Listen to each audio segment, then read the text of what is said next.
বৃষ্টি বৃষ্টি করে তো বেলা গড়িয়ে ওই দুপুর হতে চললো, তবুও তো বৃষ্টি কিছুতে কমছে না। তবে কিছু আর করার নেই, কাজগুলো তো করতেই হবে। তো মায়ের শরীরটা দুদিন থেকে খারাপ যাচ্ছে, তবুও কিন্তু মা কাজ করে যাচ্ছে। তো তার ফাঁকে ফাঁকে মায়ের কাজেও একটু আমি হাত লাগাচ্ছিলাম।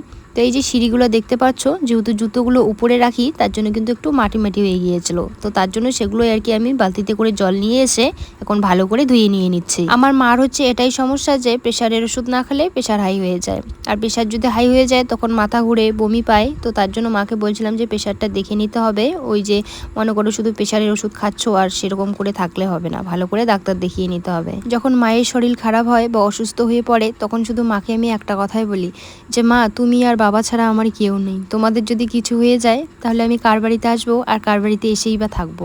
যতদিন তোমরা আছো ততদিন তোমাদের বাড়িতে আমার তো একটা ভাইও নেই যে ভাইয়ের বাড়িতে আসবো, আর আমার বোন থাকলে তো বোনের বাড়িতে যেতাম। তবে ভাগ্য আর কপাল এ দুটো আমার খারাপ, জানি না কিসের জন্য। তবে মা বলে যে বাবা মা যতদিন থাকে ততদিনে তো বাবার বাড়িতে যায়, ভাইয়ের বাড়িতে কজন যায়, হয়তো দরকারে যায়। আমার ভাই বোন আছে দেখি কি আমি সবসময় আমার ভাই বোনের বাড়িতেই যাব? তখন আর কি মাকে বলি যে তুমি ইচ্ছা করলে তো যেতে পারবে, তবে যদি আমি ইচ্ছাও করি তবুও তো আমি কোনোদিন যেতে পারবো না, কারণ তো আমার নেই, তো আমি আর কোথায় যাব? যাই হোক, ওইদিকে জল নিয়ে গিয়ে সিঁড়িগুলো ভালো করে ধুয়ে দিয়ে চলে আসলাম কলের পাড়ে। কলের পাড়ে এসে এই যে এইদিকে কলের পাড়টা এখন ঝাড় দিয়ে নিচ্ছি।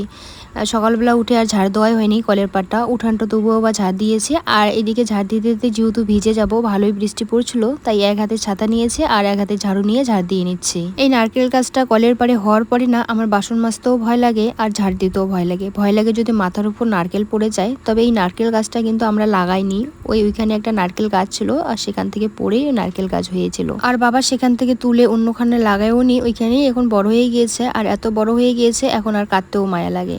তো যাই হোক, এখন চলে এসেছি রান্নাঘরে। রান্নাঘরে এসে এই যে এখন আমি সোয়াবিন আলুটা সেদ্ধ দিয়েছি অনেকক্ষণ আগেই। তো আলুটা যখন সেদ্ধ হচ্ছিল তখন কিন্তু আমি এইদিকে সোয়াবিনটা দিয়ে দিয়েছি। তবে সয়াবিনের জলটা যেহেতু বেশি গরম হয়ে গিয়েছিল, সয়াবিনগুলো একদম গলেই যাচ্ছিল। মানে আমি আইডিয়াই করতে পারিনি যে এতটা গলে যাবে। আবার কেউ ভেবো না যে আলুর সঙ্গে সোয়াবিন সিদ্ধ করেছি।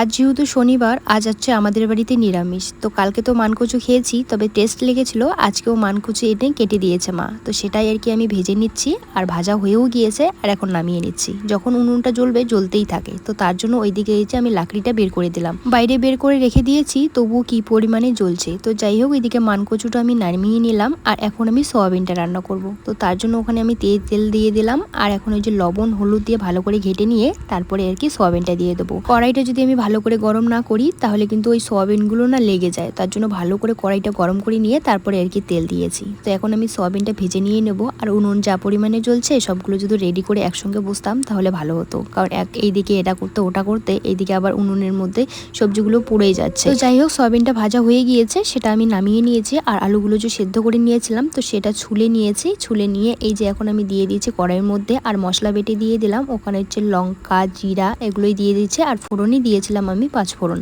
যেহেতু নিরামিষ 5 ফোড়ন দিয়ে সব সবজি রান্না করতে হবে। তো এখন ভালো করে ভেজে নিয়ে আর এখন পরিমাণ মতো আমি জল দিয়ে দিচ্ছি। তবে যাই বলো না কেন, সোয়াবিনের কিন্তু আমার পাতলা ঝোলেই ভালো লাগে। জানি না কার কিরকম ঝোল ভালো লাগে, আমার পাতলা ঝোল খেতেই ভীষণ ভালো লাগে। উনুনে রান্না করলাম দেখে এত তাড়াতাড়ি রান্নাটা কমপ্লিট করতে পারলাম। যদি গ্যাসের মধ্যে রান্না করতাম এত তাড়াতাড়ি কমপ্লিটই করতে পারতাম না, কারণ আমার গ্যাসের মধ্যে একটুকুও আঁচ লাগে না। তো আমাদের রান্না করা কমপ্লিট। এখন বাসন ধোয়ার জন্য এই যে লোক আসছে, বাসন ধুয়ে নিচ্ছে। মানে জল দিয়ে ভিজতে খুব ভালো লাগে না? ওই মেয়ে, দেখো কি অবস্থা।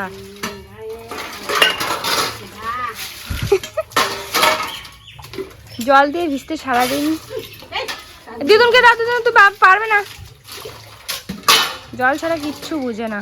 মা এদিকে বাসন মাজছে, ওইখানে চলে এসছে। তো এখন স্নান করিয়ে দেবো ওকে। স্নান করবা না? গাড়ি? ঠিক আছে ঠিক আছে। খাওয়া দাওয়া সেরে একটু মানে শুয়েছিলাম, মুখ দেখে তো বুঝতেই পারছো, সবে মাত্র ঘুম থেকে উঠলাম। তো একটু ফ্রেশ হয়ে নিয়ে নিলাম।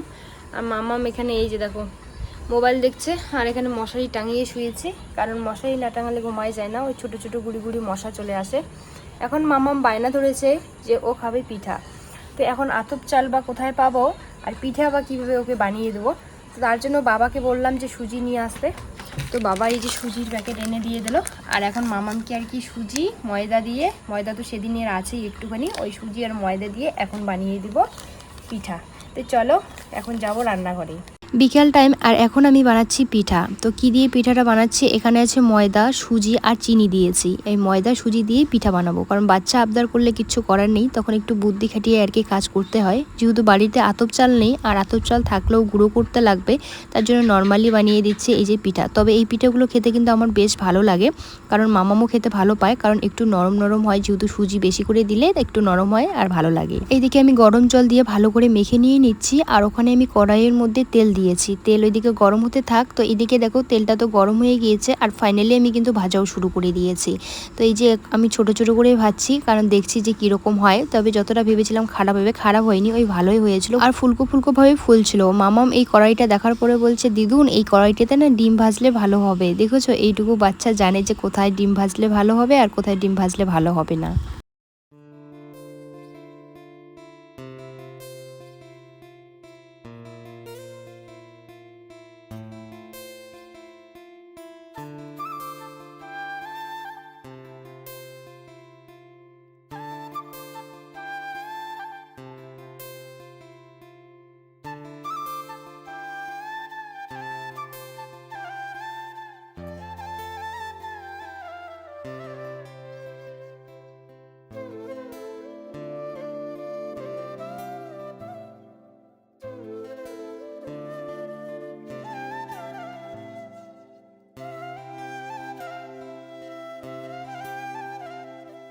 অর্ধেকটা আমি ভেজে নিয়ে নিলাম, আর অর্ধেকটা এখন মা ভেজে নিয়ে নিচ্ছে। ওই প্লেটের মধ্যে দেখতে পাচ্ছ, ওই প্লেটটা তো একদম ভর্তি হয়ে গিয়েছে। তবে সন্ধ্যার টাইমে আমরা এখন জমিয়ে বসে খেয়ে নিয়ে নেব। তোমরা কি খেয়েছো সুজি আর ময়দা দিয়ে কোনোদিনও পিঠে বানিয়ে? যদি খেয়ে থাকো তাহলে কমেন্টে জানিও। তবে আমি অনেকবার খেয়েছি, এবারও খাচ্ছি, বেশ ভালোই লাগে খেতে। তো যাই হোক বন্ধুরা, আমি ভিডিওটা এখানে শেষ করছি। ভিডিওটা ভালো লাগলে লাইক কমেন্ট করে দিও, চ্যানেলটাকে সাবস্ক্রাইব করে দিও। তোমরা সুস্থ থেকো, ভালো থেকো। আগামীকাল নতুন একটা ব্লগের সঙ্গে দেখা হচ্ছে। Bye, tata.